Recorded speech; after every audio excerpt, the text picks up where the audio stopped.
Assalamualaikum, dari Ibu Liswati ya.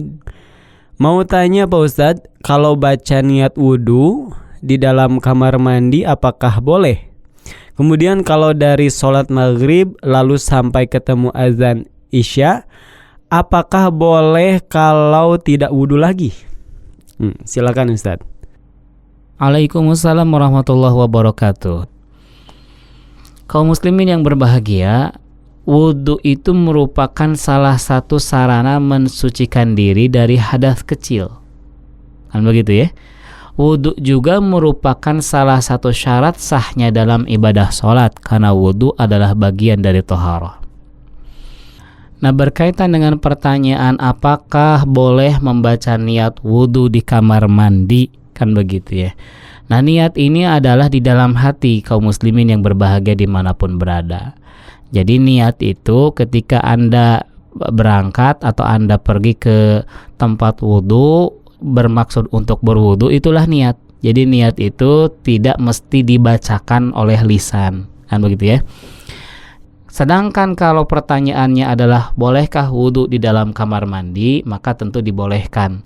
Jika memang tempatnya seperti misalnya mayoritas atau rata-rata di Indonesia kan tidak ada tempat wudhu khusus di setiap rumah itu ya. Paling hanya beberapa rumah saja yang adanya, yang ada tempat wudhu khusus, tempat khusus untuk wudhu. Yang ada adalah kamar mandi, kemudian juga di dalam kamar mandi itu juga ada tempat buang hajat, kan begitu ya. Jarang di negeri kita yang memisahkan tempat mandi dengan tempat buang hajat. Maka boleh saja berwudu di tempat kamar mandi seperti itu, asal terpenuhi syarat-syarat dan rukun-rukun wudunya. Hanya saja memang perlu diperhatikan ketika wudu di kamar mandi, harus menjaga kebersihan dan kesucian anggota badan. Jangan sampai ada najis ya, baik itu najis yang kena pada badan kita atau bisa juga kena pada pakaian kita. Kemudian apabila kebersihan kamar mandi atau toilet ini tidak dapat dijaga ya dari percikan najis misalnya, maka lebih baik berwudu di tempat yang lebih terjamin kesuciannya, ima di luar misalnya wudunya dan lain sebagainya. Nah, adapun niat tadi ya, kembali ke niat, itu niatnya di dalam hati. Niat itu bukan dibaca oleh lisan. Ya, sedangkan membacakan sebelum wudu disunahkan membaca bismillah. Ya, Imam An-Nawawi rahimahullah mengatakan makruh berzikir dan berbicara ketika buang hajat baik di dalam ataupun ruang kamar mandi kecuali karena keadaan terpaksa. Sebagian ulama mazhab Syafi'iyah, kata Imam An-Nawawi rahimahullah, mengatakan jika orang yang ada dalam WC ini bersin, maka tidak usah membaca hamdalah, tidak usah mendoakan orang yang bersin ketika di kamar mandi, tidak usah menjawab salam, tidak juga menjawab azan. Bahkan orang yang memberi salam pada orang yang sedang berada di WC atau toilet dianggap bertindak ceroboh.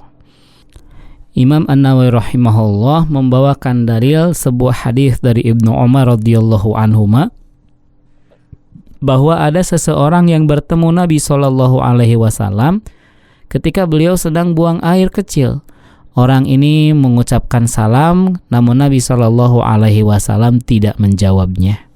Itu mengenai pertanyaan yang pertama. Nah, adapun pertanyaan yang kedua adalah bolehkah tidak berwudu lagi ketika setelah sholat maghrib menunggu isya, kemudian boleh nggak ketika mau sholat isya tidak berwudu lagi?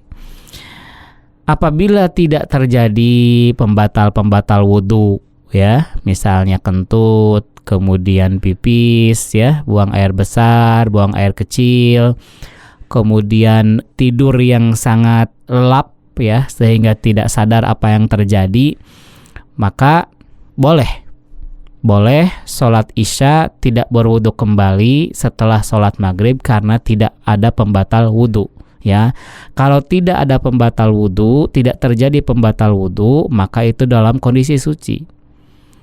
Akan tetapi kalau saja dia mau wudu lagi, walaupun belum melakukan pembatal wudu, ya, maka hukumnya adalah mustahab, disukai. Ya, ini menurut para ulama madhab, termasuk para ulama madhab Syafi'iyah. Nah, apabila wudhu di waktu maghrib sudah batal dengan salah satu pembatal wudhu, maka wajibul kudu alias harus berwudhu kembali untuk sholat isya karena terjadi pembatal wudhu. Jadi kalau nggak batal, maka boleh langsung sholat isya tanpa berwudhu kembali.